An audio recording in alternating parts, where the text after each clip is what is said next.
I think it'd be safer to ask me what I didn't read this week. Hey everyone, I'm Nikhil with Shelf-Esteem, and this is the weekly reading roundup for the week ending March 10th, 2025.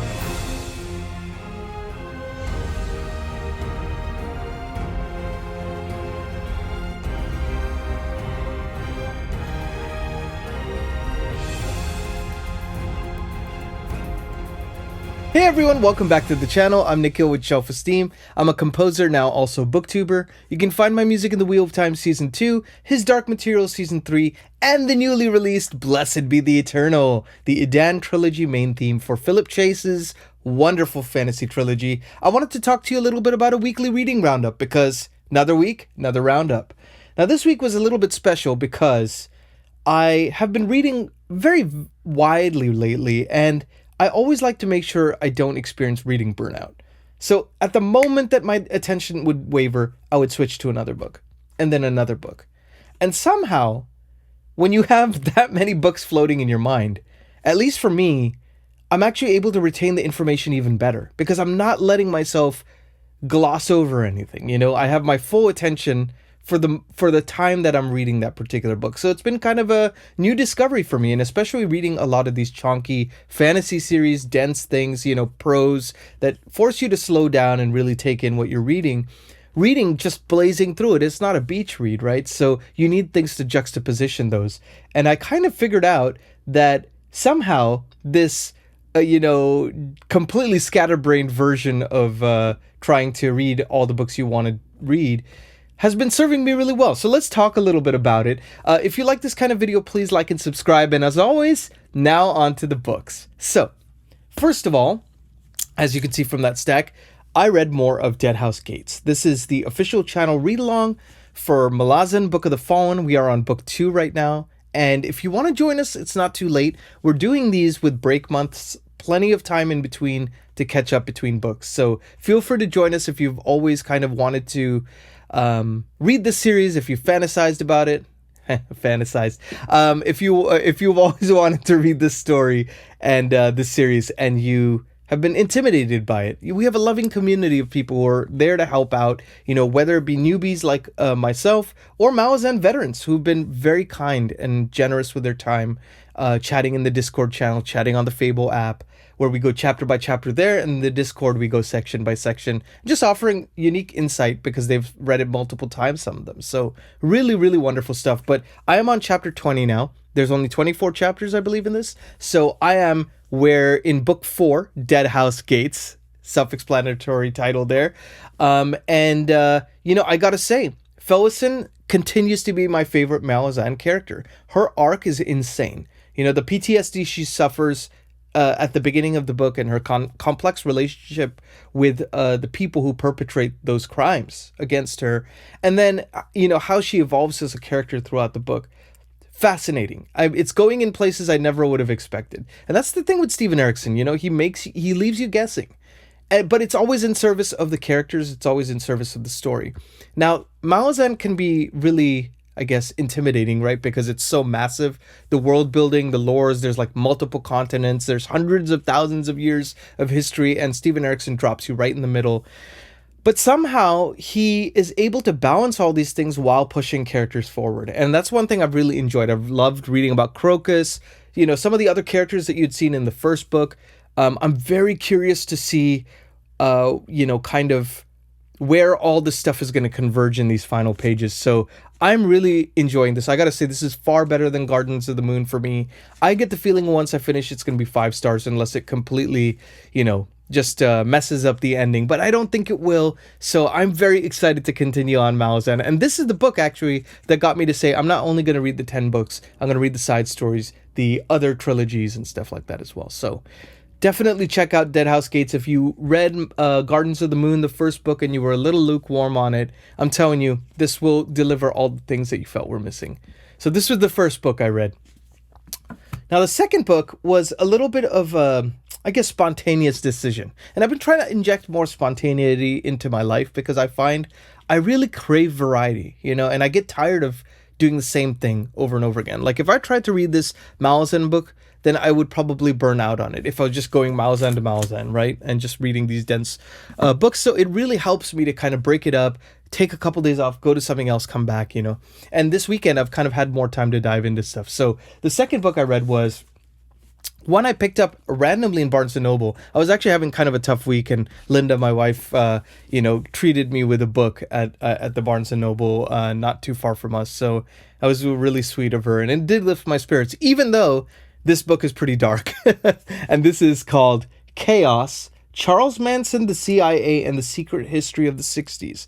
So as I mentioned to you earlier in a previous video, I really wanted to do more nonfiction as well, and kind of just interject some of that into this channel, and it seemed like a lot of people were interested in seeing more of that. So I'm kind of peppering it in here and there, even though fantasy, sci-fi, and horror, and historical fiction are kind of my mainstays. But this book is very interesting because it starts to refute some of the original claims in Helter Skelter. I forget who wrote that book, but basically it kind of refutes some of the claims that not everything is what it seems, and there were a lot of kind of shady characters around the free love movement of the late 60s, right, around Sharon Tate and Roman Polanski, and how it was interesting. They were talking about the culture of the time, and it's like, because there was more of this free love, open to experimentation, open to new ideas, open to inclusiveness, people were inclusive with each other, but not necessarily, they didn't vet their social circles as much. So it was harder to tell who had nefarious aims and who had pure aims, So it really paints a culture counter to the counterculture of the 60s.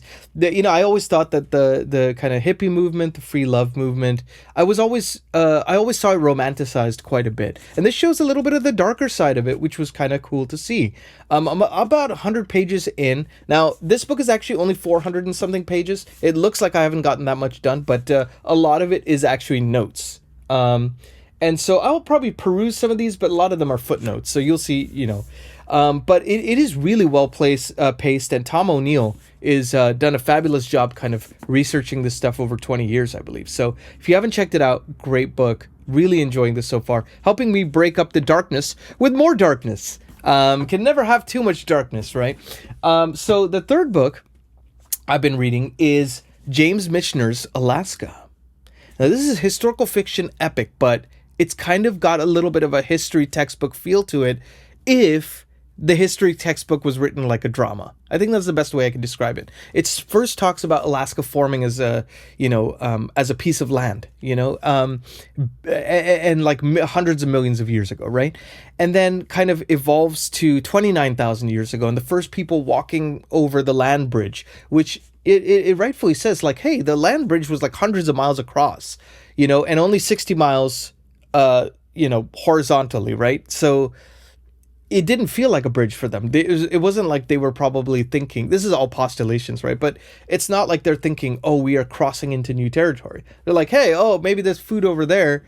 And that's it. They're not really thinking that far ahead. And it's just interesting how people started to populate the North American continent. So really, really fascinating stuff. I'm loving it so far. About 100 pages in right now, barely made a dent in it, but I will take my time with it. But I gotta say, this is one that could be a binge read. Really great. The next book I'm reading is fast becoming one of my contenders for the book of the month. And that is, after only reading 2 chapters in this behemoth, Ships of Marior, Book 2 of the Wars of Light and Shadow by Jenny Wirtz. Now, I read the first book, Curse of the Mistwraith, last month, or was it? I guess now it's March. So I read it in January, and I finished early February, and I really liked it. I was curious to see where the story would go from there, and I am so glad that I picked this up in early March because I'm only 2 chapters done, so I got a ways to go. But we're going to be doing this one March and April because it's so massive. This kind of includes books 2 and 3 in one volume. And I got to say, I like the character work even more so far. It's kind of looking, at least so far, at the 2 main half-brothers, the Prince of Light and the kind of Master of Shadows, Lysair and Erathon respectively, and kind of the morally gray areas by which they're conducting their actions, their hatred of each other, and it's looking at it through other POVs, so you're kind of seeing it from a distance. The Mad Prophet is heavily featured in this, and none of this is spoilers because it's kind of like it doesn't really give you any context if you don't know what I'm talking about. But he's featured heavily in this first couple of chapters. And I got to say, like, I don't know if it's just me getting used to Jenny Wirtz's writing style, or if I'm just reading it deliberately slower because I know what to expect, or I know the characters more, or I'm just getting better at reading. I don't know what it is, but I gotta say, just that the story and the characters are even more compelling. But I am loving this. I'm trying to force myself to only read a chapter a day, so it is kind of hard to just do that. Like, it is, it takes a lot out of you to read it because you're fully invested. But I do feel that it makes me also want to keep reading. But I'm kind of deliberately doing one chapter a day so I could pace it out and really kind of dive into the story. I feel like this is one that is best done in smaller doses and really getting the most out of it. So loving this so far. I'm so excited to continue on the train with this one. And then let's see, what else did I read? There was more. Oh, right. So I read a little bit of Night Shift by Stephen King. This is his first short story collection. I think he published it in 1978 or 79. It was right after The Shining, I believe. And it was his first short story collection. A lot of people tout it as his best. Definitely some of his scariest. So I've only read one of them so far, but I'm already 15% done with the book because it's a bit on the shorter side. And this was one of the longer short stories, and that was Jerusalem's Lot. So this is kind of an addendum, I guess you could say, to Salem's Lot. I really liked it. I thought that the letters back and forth, kind of I guess, literary construction was really interesting. I think I would have liked to see a little bit more of the actual story and not just through the eyes of someone writing it down after the fact, if that makes sense.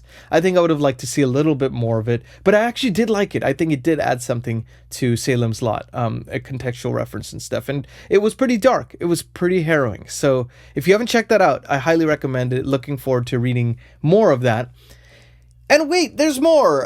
So I've been reading Ship of Magic, Live Ship Traders Book 1 by Robin Hobb, which is a buddy read with John from Disquiet and Dragons, Ellie from Bibbidi Bobbidi Books, both dear friends of mine, friends of the channel, and wonderful people, and wonderful channels of their own. Linking them down below so you could check them out. I am now on chapter 16 or 17, and I gotta say, the characters, what I felt about those characters is starting to become even more embellished. Like, there's a particular character that started off being kind of unsavory, and you hate him so much more now. I'm keeping this high level because I'm sure we'll have a lot more to talk about. The live ship kind of magic motif is really unique. I've never seen anything quite like it. It was actually hard for me to visualize at first, but I'm kind of starting to understand a little bit more of the mechanics of it, and I love it. I love the references to Rainwilds, and the traders there, and I like the references to kind of other areas of the map that I think we're going to be exploring soon. So that is really cool. I think Wintro is probably one of my favorite characters. His ability to remain equanimous while all the stuff is going down is really, really cool. He's kind of, studying to be a priest, and yeah, his take on moral justifications of things, of living morally in a virtuous way was really cool to see. And there's another character that I'm going to say that he's a pretty detestable character. He's a manipulative character, but there's also, I could tell there's another side of him. And I wonder if we're going to get an arc with this character, a redemption arc of sorts, but we'll see. I mean, that's the beauty of Robin Hobb's writing, is she makes every character feel like, I could see sometimes they can almost convince you that they are doing things for the right reasons, even though they're not, and they're like completely lost in their own ego, or blinded by their own greed and things like that. So wonderful, wonderful, wonderful book. So that's 6 books, you guys. I know that's a lot, but I gotta say, I've been really enjoying it. Like, for example, yesterday, I read like a couple chapters of one book, one chapter of another book, and I just kept doing that, and hours went by, and I've really, really enjoyed my time in all of these worlds, and it's somehow been a very uniquely great combination. So let's talk a little bit about what I'm going to read this coming week. So this week will be a lot more of the same, but I have a few goals, and I will ask you to be my accountability buddies, and hopefully I can be an accountability buddy for you too, and your reading goals. I know this is going to be a busier week work-wise, so let's see how it all shakes up. But my goals right now, I wrote them down so I wouldn't forget, is to finish Dead House Gates. Only have 4 more chapters to go. I think that's totally doable. I want to also finish this book, Chaos, I read like 100 pages in a day with ease. I think that's going to be doable. I would like to get a little bit further in Ships of Merrier. Maybe up to chapter 9, read another chapter a day. That's kind of what I'm thinking. Maybe a couple 100 pages of this behemoth right here, because I got a ways to go in this. I would like to maybe finish Night Shift if I can. And then anything else is a bonus, you know. I'll probably do a little bit of Ship of Magic here and there, a couple chapters here and there. But I think we're all deliberately going at a slower pace, so that feels fine to me. I'm down with that. But loving my time in all these worlds so far. Let's talk a little bit about the channel. So we are at 1060 subscribers now. Moving on up. More people joining the Discord, the FABLE app. We have 50 people reading Malazan now, so which is really nice to see. And it's just great. We have, I think, 20 people reading Wars of Light and Shadow. So those are the 2 most populated read-alongs so far in the 4 that we have. So that's really, really wonderful. I released 2 different videos in addition to my regular reading roundups, which come out on Mondays.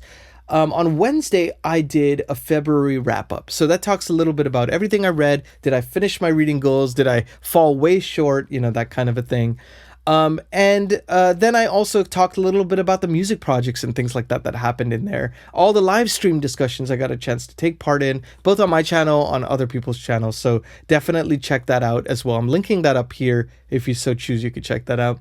And then the other video, I was super excited to kind of share this with you because I haven't seen it in the same way on BookTube before, especially because, you know, a lot of BookTube is fiction related.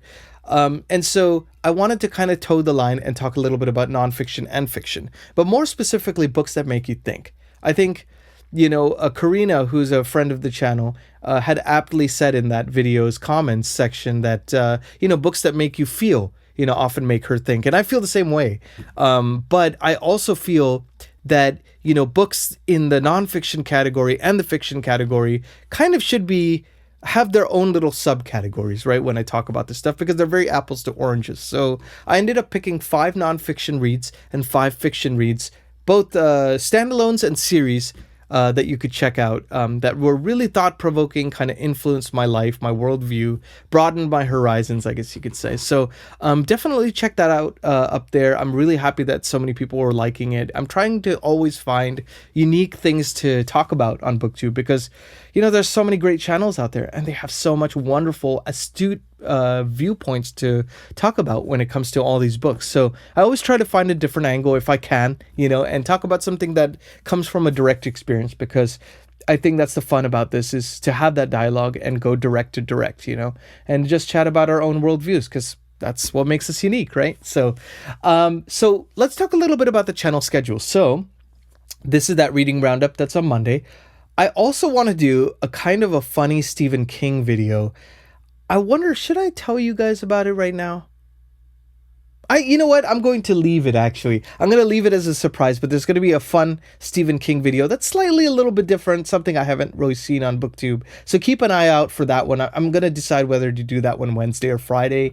And then I also want to do a dedicated review for 1984, which was my book of the month in February and in contention for book of the year because it's that good.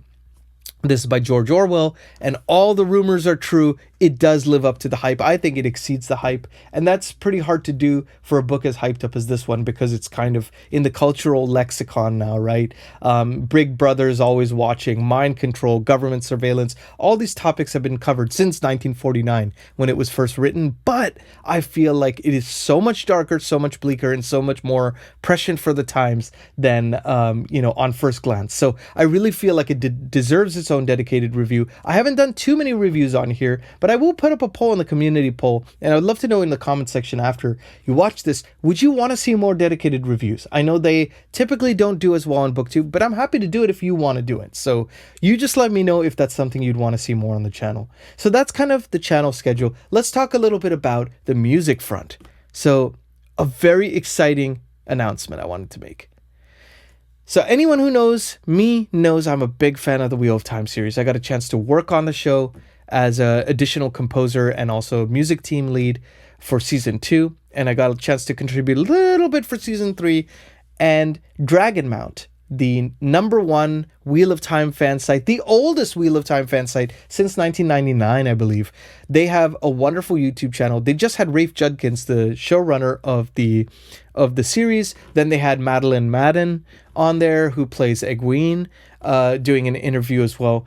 And now on Monday, they're going to have me on to talk about the Wheel of Time, my love for it, how my pitch led to working on the show, kind of a little bit about episode 8 in season 2 for some extra contextual reference. Anything I can talk about, that is not under NDA and stuff like that, that it would be public knowledge.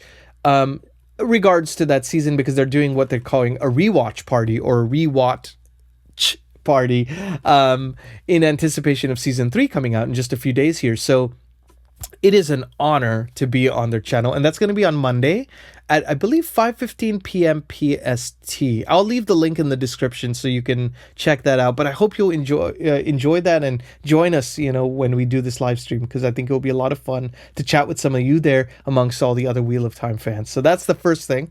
The second thing is I'm working on a couple game themes. One for another game that I've been working on for the better part of 2 years now, and it's very influenced by Brandon Sanderson's Cosmere, actually, and Stephen King's Dark Tower series. It's like a first-person hack-and-slash RPG, but the game developer, the game director, and I got along well because those are two of our favorite series, broader series. So we had lots to talk about, and you could see the influences.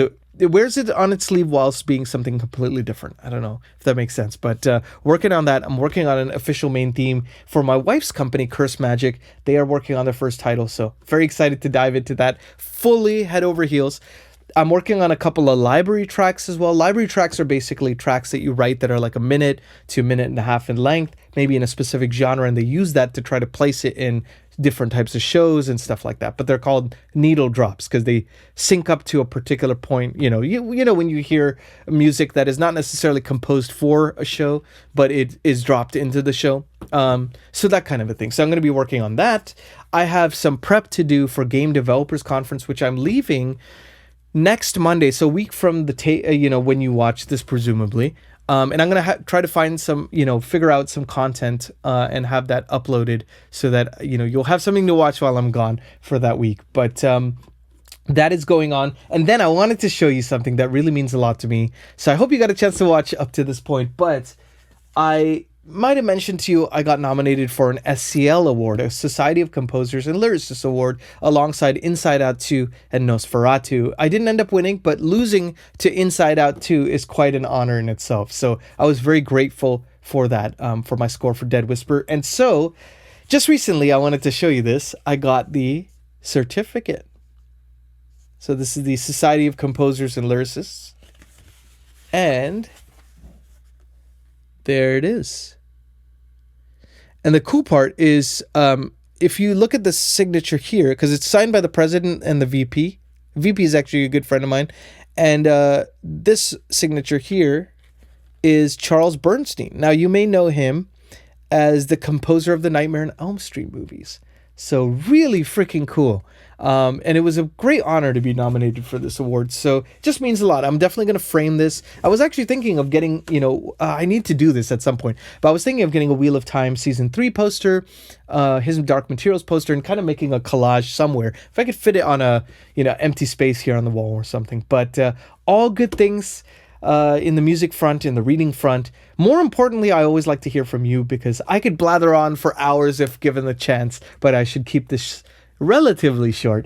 So let me know what you read, anything cool happened to you this week. Let's have a dialogue in the comments on the Discord.